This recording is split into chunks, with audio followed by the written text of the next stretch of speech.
Hang on, Mr. Douglas. Yeah. Righto, here we go. It's chapter 26 time for Ingo Swann's Secrets of Power, Volume 1, written by Ingo Swann. If you haven't caught that already, welcome to Hangin with Mr. Douglas. That's what we'll be talking about today.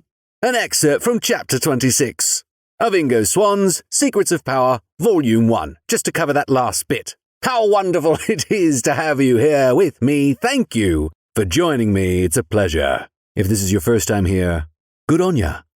This episode, we've got one excerpt from chapter 26. The title of this chapter, Human Sensing Systems, Power, Motion, and Power Flows. Ingo really starts to paint on layers and layers of goodies. As we get further and further through his books, there's a lot in this chapter that I'm just not going to touch on. I'll leave that for you to explore.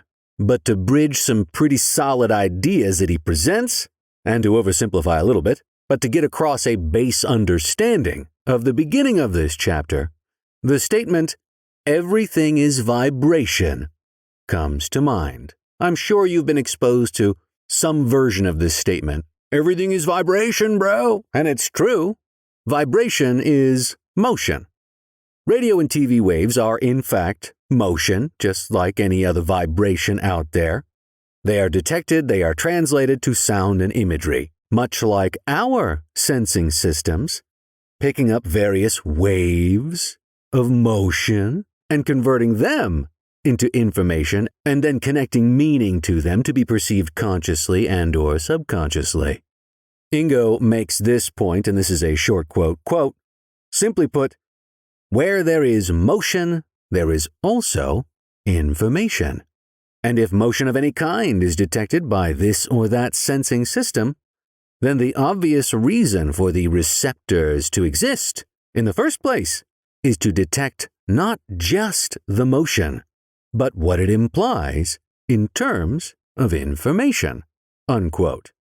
Like we talked about in the chapters past, we've got so many different sensing systems set up with receptors to pick up this vibration, and everything is vibration, so it's set up to pick up this vibration, this motion, and to formulate or to disentangle, to decrypt, to understand, to discern the information that that motion implies to our sensing systems.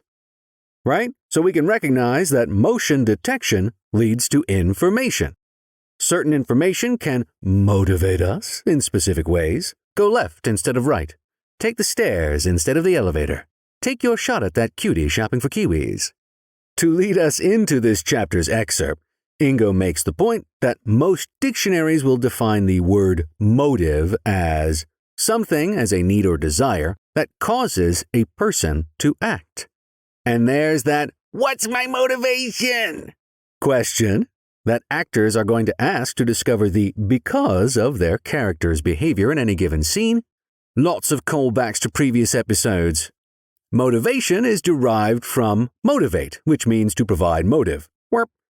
But dig a little deeper, and you will find that these words are derived from earlier words in other languages having to do with motor and motion.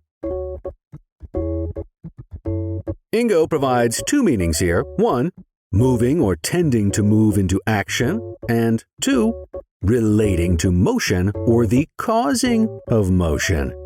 Now I think we've got enough runway to move into the excerpt.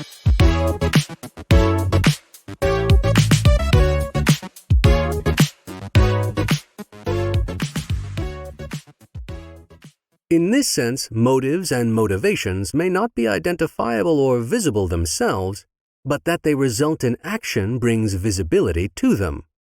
Additionally, and surprisingly, it may not matter what the intellectual contents of motives are. For if motives do not manifest dynamic flows, then they will not manifest. Conversely, if the dynamic flows are present, then it probably will not matter too much what the intellectual contents consist of. In other words, the dynamic flows are themselves the power, not the ideas behind them. More precisely, the motive or motivation consists of the dynamic energies or forces which result in the action, while the action itself, if powerful enough, will set in motion subsequent activity, often as in the case of a chain reaction. One of the points being made here is that the motive or the motivation is actually at first a flow of energy or force before it results in whatever action or activity it does. The motivational flow then results in an action, while the action itself induces subsequent flows among its targeted areas.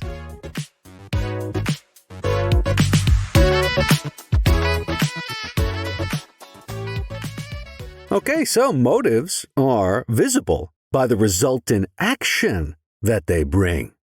If motives do not bring action or manifest dynamic flows, they're not going to manifest anything.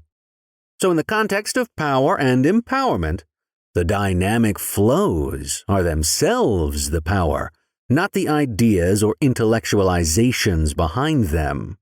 Ingo makes that point in the excerpt, that it really doesn't matter what the idea or intellectualization is connected to the motivation.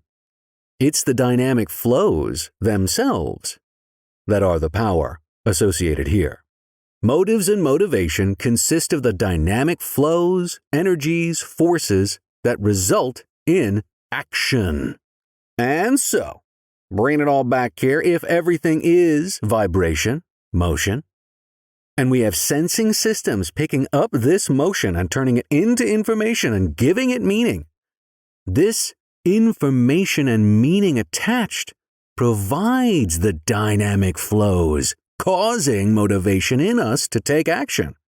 Those dynamic flows are the undercurrent of motivation which causes meaningful, or dare I say, significant action to occur. And this is where power and empowerment lies. To say it another way, there is power and empowerment where motivation lies within you enough to take action. Then the question is, what's your motivation? What motivates you?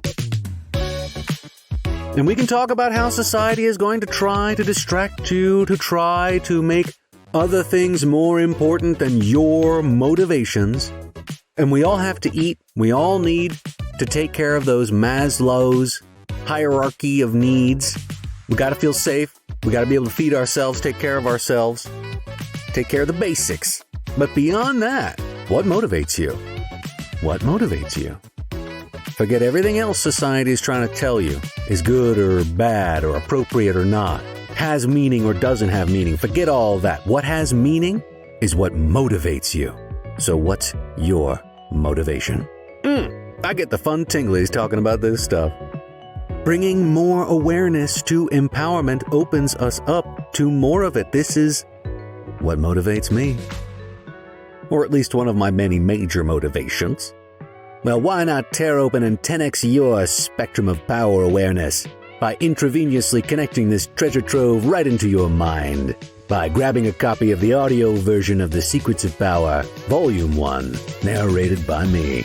It'd be a pleasure to swim through this treasure with you. Most definitely check out ingoswann.com. Discover the man, the mystery, the master that is Ingo Swann. ingoswann.com.